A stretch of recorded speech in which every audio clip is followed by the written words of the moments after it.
So if we're always thinking about death, everywhere we look, we have reminders of death, then we'll be thinking about gathering the inner protection of spiritual experience for ourselves and for others. So, even since we appeared in this temple, how many people, how many living beings have died?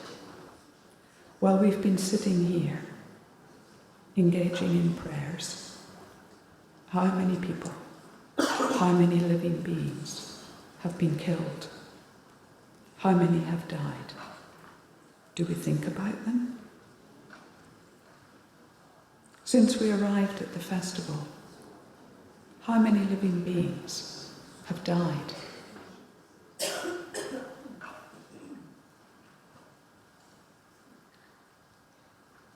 So we're going to learn not to ignore the death of living beings. Because perhaps when I said that, you thought, actually I haven't thought about it. I don't think much about other living beings dying. But they're dying all the time. Thousands, millions, as we go about our daily life, enjoying, for example, our summer festival. So we need to be remembering them. And again, we're going to learn different techniques for thinking about them. When we do,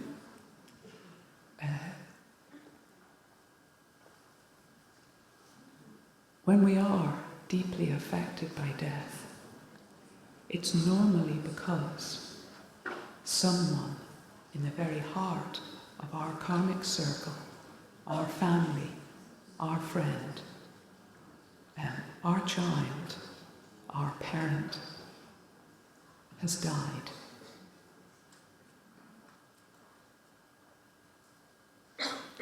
Then death, the reality of it, deeply moves our mind.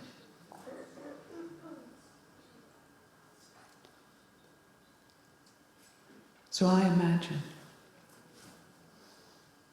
everybody here has been affected by death. Before Dharma, we had no idea what to do. We didn't know what death means. We didn't know how to help. We're helpless, hopeless, maybe even part of the problem. Begging that person not to go when they have no choice. Getting distraught right beside them when at that time they need a peaceful environment. You know, Buddha taught in the sutras that in a muddy field, animals leave their footprints, but the animal that leaves the deepest footprint is the elephant. Buddha said, contemplating, meditating on death is like that.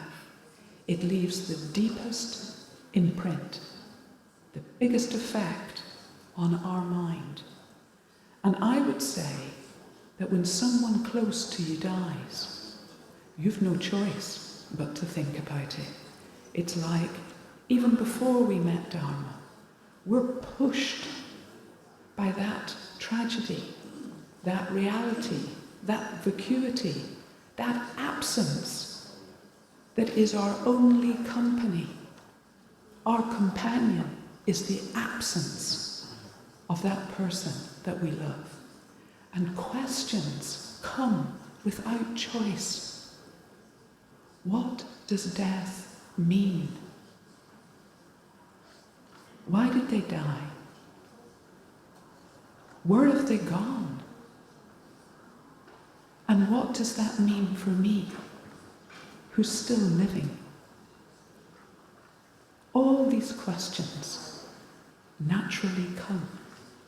They come because right in your face is death. It's samsara's ugly face. You know, we think samsara, impure life, the cycle of impure life. Buddha tells us we think it's like a pleasure garden. And we're like enjoy. Day by day we enjoy. Meanwhile, life is slipping away. Every day we're getting closer to death. When someone close to us dies, they become like an emanation for us. They are teaching us such an important teaching. They're teaching us to understand the real meaning of our life. Not to waste our life, but to use it to improve ourselves and benefit others through spiritual practice, eventually accomplishing the ultimate goal, enlightenment, by which we can benefit each and every living being every day.